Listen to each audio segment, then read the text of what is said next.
Everybody loves a good ponage video.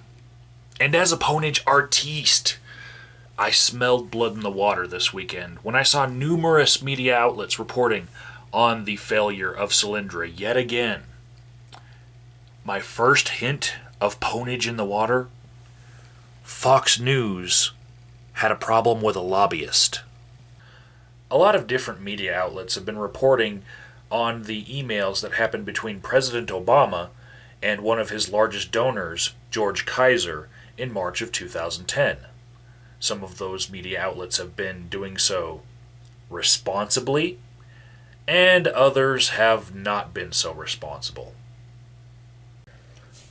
On the responsible side of journalism, I'm going to count the Wall Street Journal, because at least in their reporting, they did state that these emails were not evidence of any wrongdoing between George Kaiser and Barack Obama.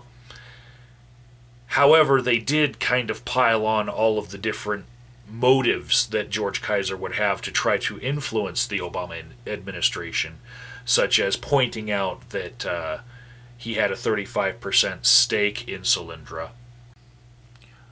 1 month prior to the Wall Street Journal's reporting on this topic, CNN's John King decided to join the side of responsible reporting when he made an aside to his viewers to say, emphatically, "I want to state clearly these are documents from 2010 and the loan for Solyndra was approved in 2009.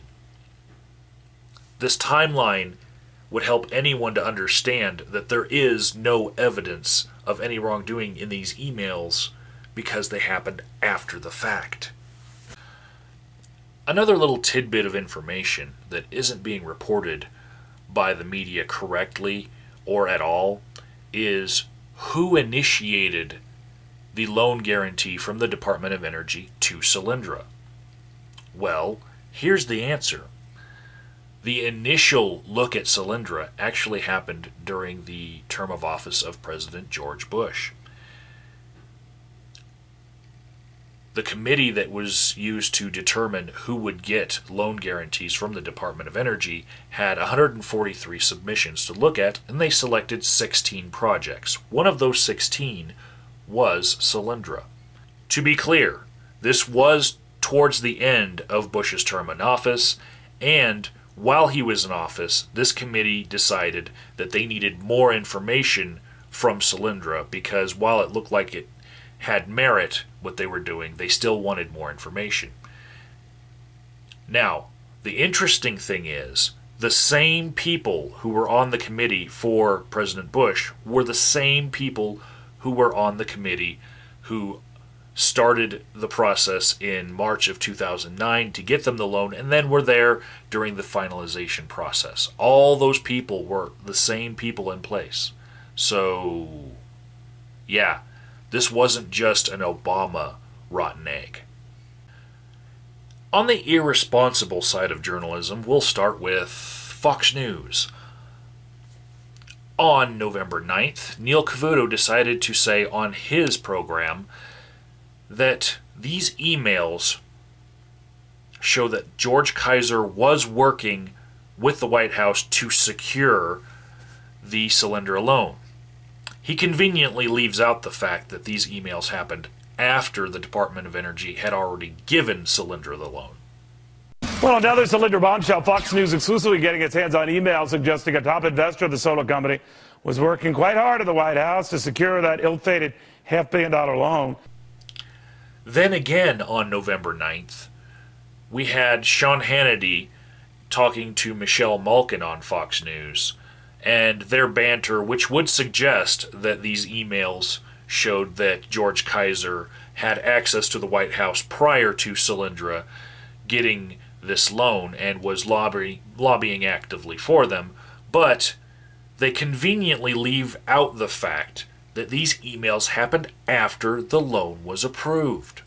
We've got a pattern. Fast and furious, stonewalling, document dumps, late Friday afternoons. Now what we expected from the beginning. Solyndra, $535 million, $35 billion taxpayer dollars total in the green energy scam. And now we see big bundlers, big donors to Obama. They did get the access to the White House prior to getting the money. Is it a kickback? Is it a quid pro quo? Is it the Chicago way? Is it a bribe? What's the accurate adjective here? Smells like all of the above to me.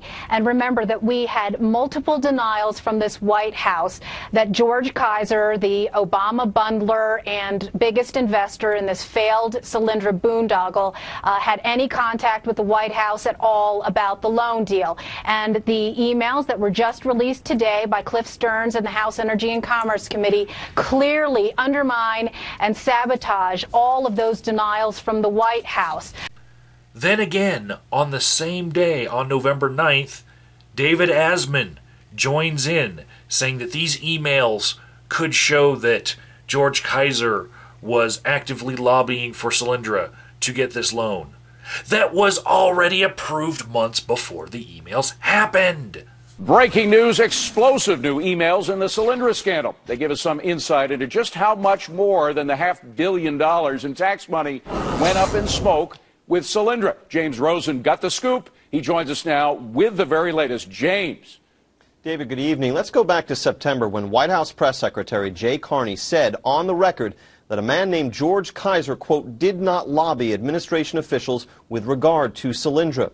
George Kaiser is a billionaire and one of President Obama's most prominent supporters. He is head of the George Kaiser Family Foundation and also a major investor in Solyndra. According to congressional investigators, Kaiser has visited the White House 17 times. These newly disclosed emails, courtesy of the House Energy and Commerce Committee, shed some light on the substance of those visits that Jay Carney described. Now, what's going to surprise a lot of you is that it wasn't just Fox News or conservative outlets that were wrong on this issue. Liberal media outlets joined in as well. NPR, of all people, reported that these emails showed that George Kaiser was using his influence to make the loans happen. And on the same day of November 9th, 2011, when Fox News was conveniently not reporting the timeline between the emails and the loan, CNN made a gaffe saying that the loan happened last year, which would have been 2010, which would have put a completely different timeline in people's heads, which would have made them think that the emails happened prior to the loan. This was a mistake. It wasn't last year. It was 2 years prior to this CNN report.